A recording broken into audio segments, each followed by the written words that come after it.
Howdy, this is Sam Gillespie. I write about real estate and politics for The Advocate, and today here in the Advocate conference room I'm joined by our incumbent councilman David Blewett from District 14. Thanks, Dave, for joining us. Thanks, Sam. Appreciate it. Happy to be here. We're going to get right in it. Dave, since the last city council election 2 years ago when you ran, Right. what did Dallas and the city council do really, really right? And what did they do really, really wrong? Wow, that's a big question. What did we do right? You know, the past year or two has been bumpy. It's been very bumpy.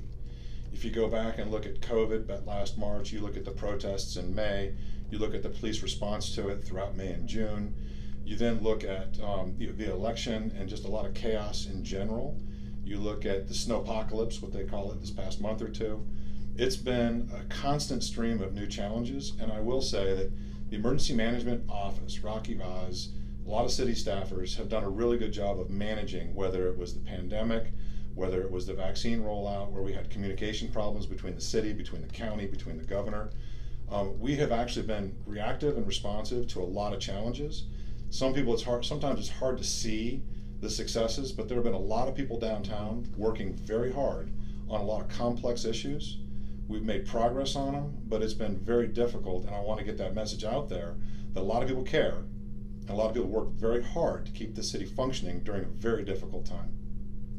All right, well, so is that the right part, or that's the really, really right?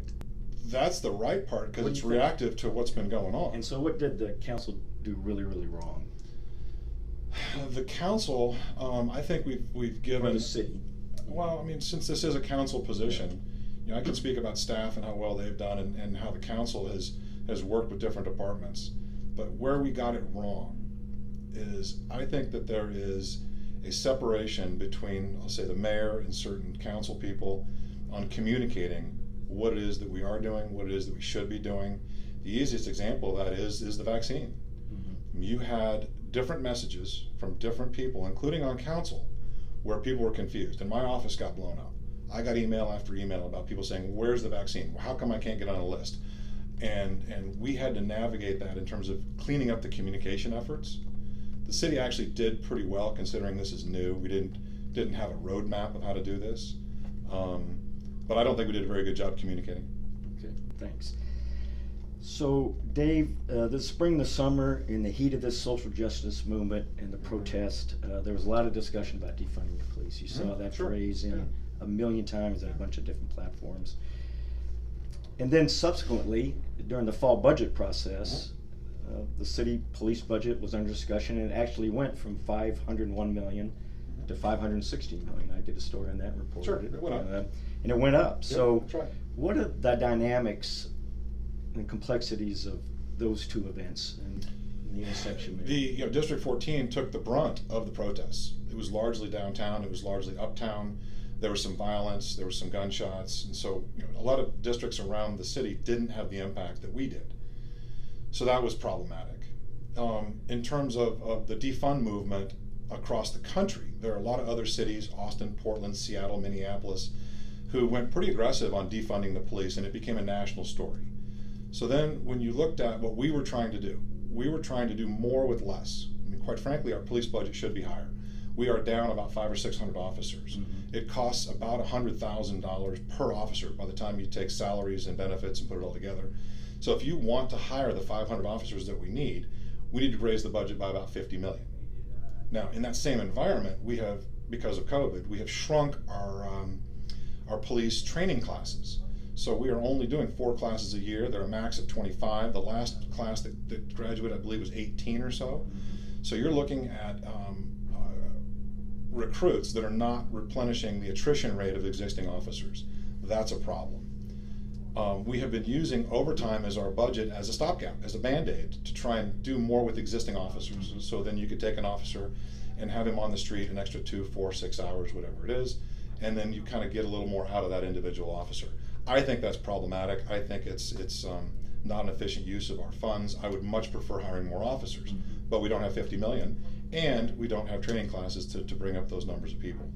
So what we did creatively is we looked at the overtime budget, and we looked at a KPMG study that we got this past year or so that told us civilianization, changing priority calls, doing efficiencies with existing resources is a good way to do this. Mm-hmm.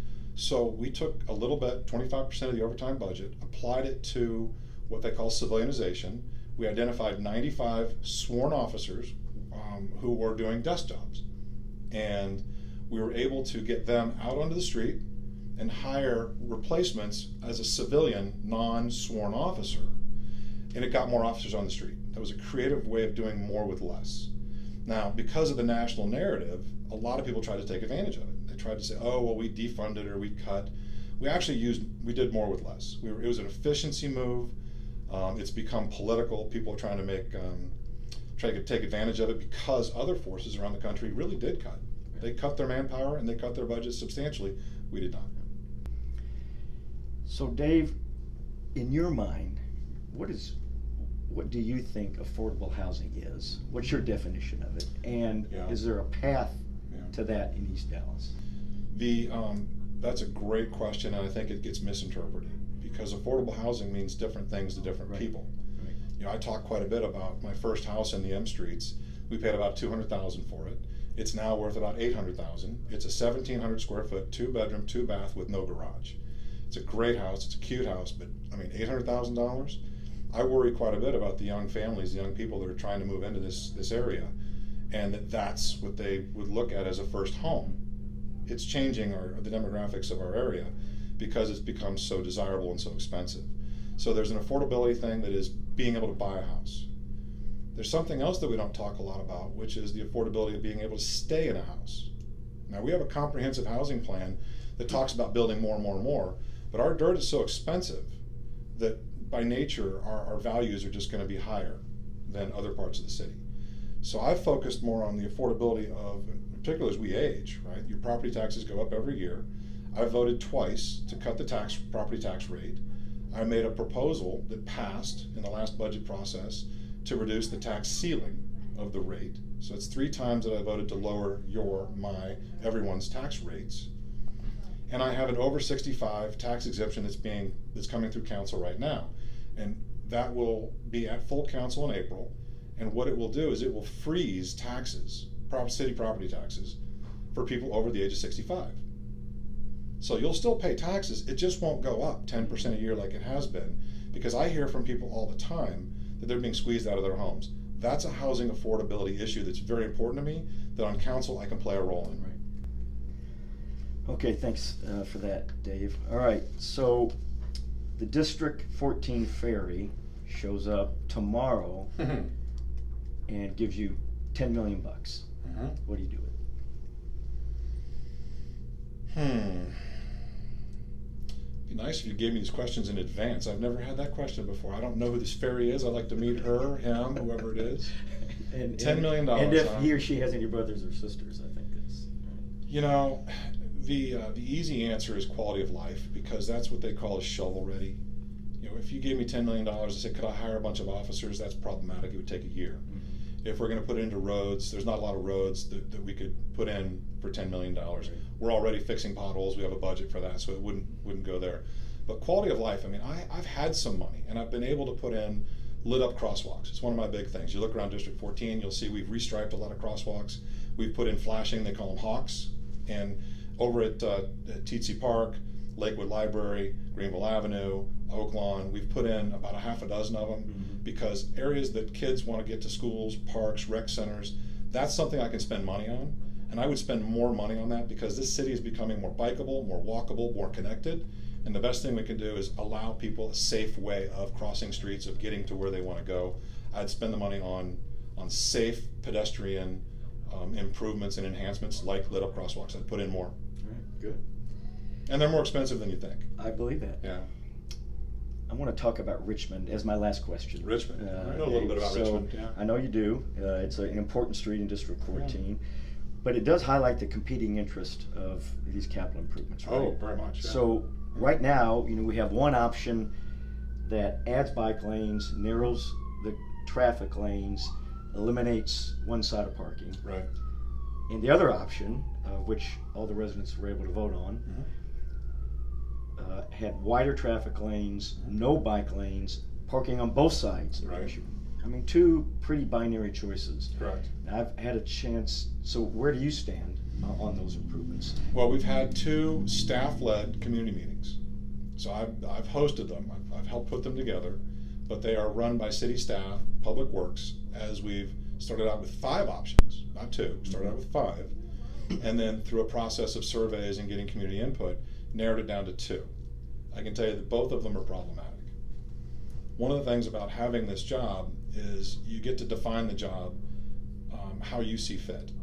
And there's been a big argument on whether you're a neighborhood first councilman or you're more of a city oriented councilman. That's been a debate that's been going on for decades. To be an effective councilman, I've decided you have to be taking consideration primarily for the neighborhoods. That's the job. It's neighbors and neighborhoods. I am real close to making a decision on where I would go. My primary focus on Richmond is slowing it down. The primary way of doing that is to narrow the lanes, to put in speed tables, which are elongated speed bumps. We're going to have lit up crosswalks there. So there are things that we've been adding to this to make it slower and safer. That's the most public thing I can say about it right now. On April 1, we will have another community meeting where we are going to solicit more feedback from the 2 options. Neither of them are perfect. I mean, the way that I also talk about it is micro versus macro. From a macro level, the city wants more bike lanes connectivity. From a micro level, the neighbors want their own parking and they want their own neighborhood. Right. And you got to balance those 2. I think that there's a solution that will get us a little further than both of the options that are on the table. I'm trying to be very representative of the immediate neighbors. The people on Richmond who would be having their parking taken away from them on whichever side it was decided, that's problematic for me. I don't want to be the guy that's going to take away certain quality of life issues for people. But the bike, we have a plan. We spend a lot of money on putting in bike paths. It is something that we as a city believe is part of our future. This is a really hard one, and I've heard people say, well, let's just take a look at the survey. And I know what the survey results are. And I could just say, whatever the results of the survey are is the decision that we're going to go with. That's kind of a cop-out. It's not really doing the job. But it is tempting just to follow the survey. Yep. All right, Dave, thanks a lot. Yeah, I appreciate you joining us this afternoon. I want to remind our viewers, our listeners, our readers that election day is May 1. Early voting starts April 19th, and we want to encourage everybody to get out and vote. Thanks. Thanks, Sam.